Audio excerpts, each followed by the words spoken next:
Menurut kalian potongan tubuh itu dibawa kemana ya guys?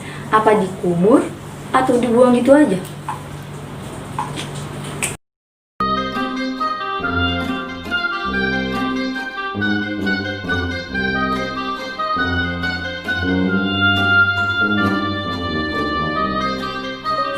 Halo guys, kembali lagi dengan aku Sajida di Praktis Pradispa Project Bisnis. Di video kali ini kita akan membahas tentang tragedi Bintaro 1 dan tragedi Bintaro 2 guys. Yang kemarin 19 Oktober 2020 tepat sekali 33 tahun kejadian tragedi Bintaro 1. Dan nanti pada tanggal 9 Desember 2020 tepat sekali 7 tahun terjadinya tragedi Bintaro 2 guys. Nah, untuk mendukung channel ini jangan lupa like, subscribe, share biar kamu nggak ketinggalan dan juga aktifkan notifikasinya. Oke, langsung saja ke videonya.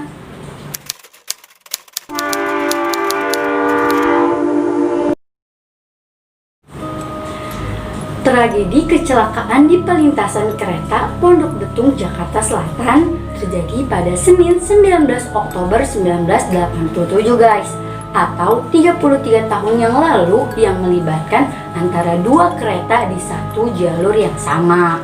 Kereta api yang bertabrakan yaitu kereta api 220 dan kereta api 225. Nah, kereta api 225 di sini memiliki jurusan Rangkas Bitung, Jakarta Kota. Ketika itu, rel kereta api dari stasiun Tanah Abang hingga Rangkas Bitung masih satu jalur guys, sehingga kereta masih harus bergantian melintasnya.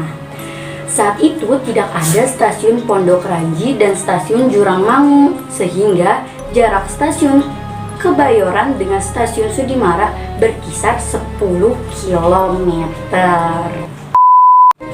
Nah guys, pukul 6.45 kereta api 225 sampai di stasiun Sudimara yang akan bergantian dengan kereta api 220 cepat jurusan Tanah Abang Merak yang berada di stasiun Kebayoran guys. Karena ada perintah dari pemimpin perjalanan kereta api atau yang biasa disebut dengan PPKA memerintahkan kereta api 225 yang dikemudikan oleh Bapak Slamet Suradio yang berada di stasiun Sudimara dengan mengangkut 1.887 penumpang untuk berangkat walaupun keadaan kereta sudah overload.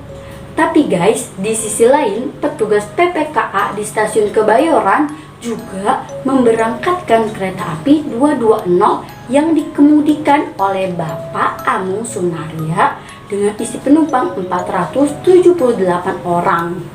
Nah, berangkatlah guys dua kereta ini. Seketika PPKA di Sudimara mengetahui kalau kereta api 220 berangkat juga dari stasiun Kebayoran guys. Dengan cepat PPKA meniupkan peluit. Karena penuhnya penumpang di stasiun maupun di gerbong, masinis tidak melihat semboyan tersebut guys.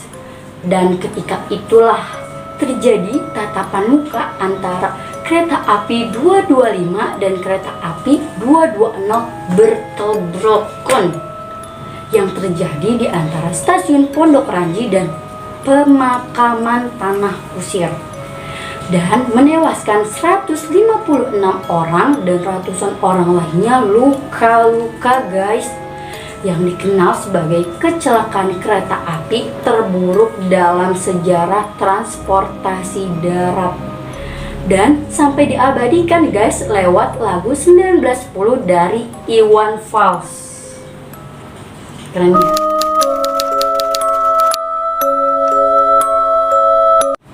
Tragedi ini terjadi pada 9 Desember 2013, tepatnya 26 tahun setelah kejadian Bintaro pertama antara kereta api dengan truk tangki Pertamina guys.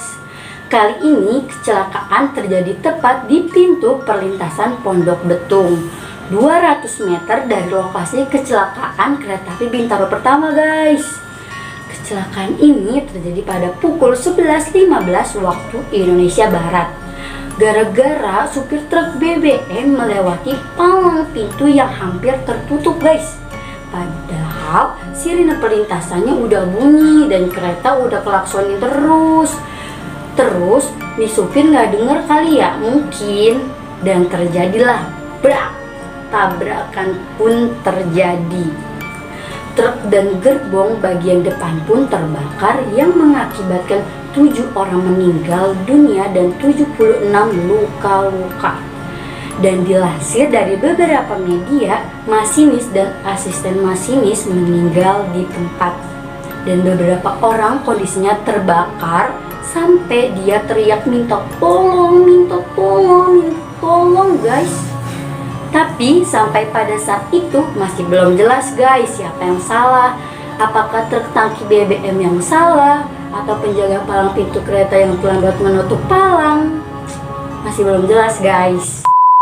Nah, mitosnya sih sebelum terjadinya kecelakaan ini ada salah satu warga pada malam sebelum peristiwa itu terjadi melihat penampakan 3 anak kecil bermain dan berlari-lari melintasi rel kereta api. Dan ketiga anak itu bermain gak jauh dari perlintasan kereta Pondok Betung guys. Nah guys, katanya sih kalau kita melihat penampakan itu, besoknya mau ada kejadian, entah apalah itu, sama halnya seperti kejadian Bintaro 1 dan kejadian Bintaro 2 guys.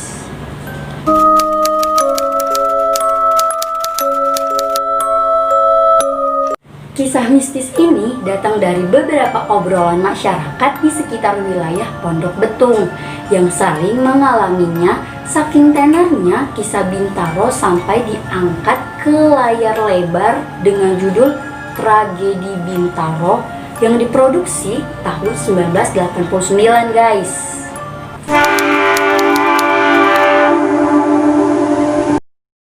Kejadian ini dialami oleh seseorang yang ingin pulang ke rumah, sebut saja si Mail. Ketika itu, Mail dari stasiun Tanah Abang dengan perasaan tidak enak.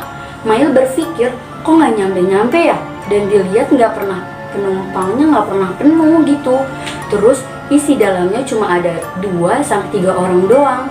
Yang anehnya lagi, semua penumpang nunduk, mukanya pucat dan nggak pernah gerak sama sekali.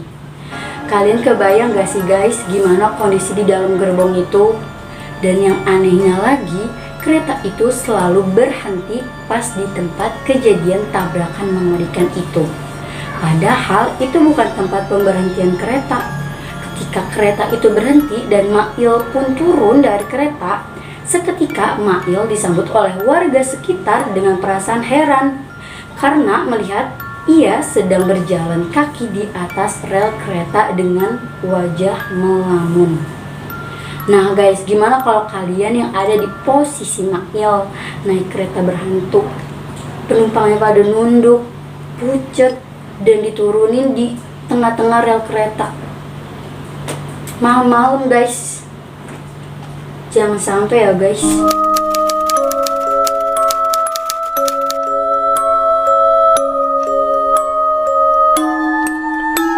Kisah mistis kali ini dialami ketika menjelang maghrib sering terdengar suara tangisan anak kecil menangis sambil minta tolong dikeluarkan dari gerbong.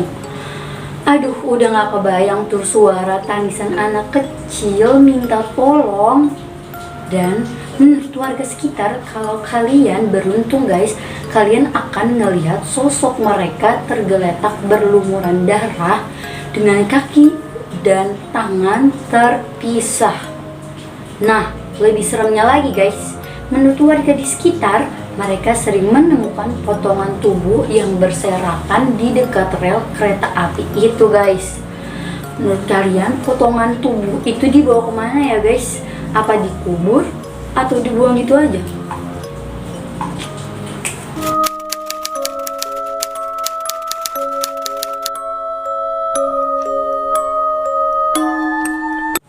Nah, ada lagi nih guys yang bikin bulu kuduk merinding, yaitu penampakan hantu mata merah dan kepala buntung. Hantu ini sering muncul dan menampakkan diri pada penumpang yang melewati jalur Bintaro. Makhluk ini gak cuma menampakkan diri guys, terkadang dia juga mengganggu pengguna jalan, sehingga sering terjadi kecelakaan lalu lintas di sekitar situ. Entah itu tabrakan motor, mobil, atau yang lain yang sedang menyeberang ditabrak. Menurut kesaksian warga setempat, hantu ini sering menggiring kepala burung di tangannya atau memeluknya seperti peliharaannya guys.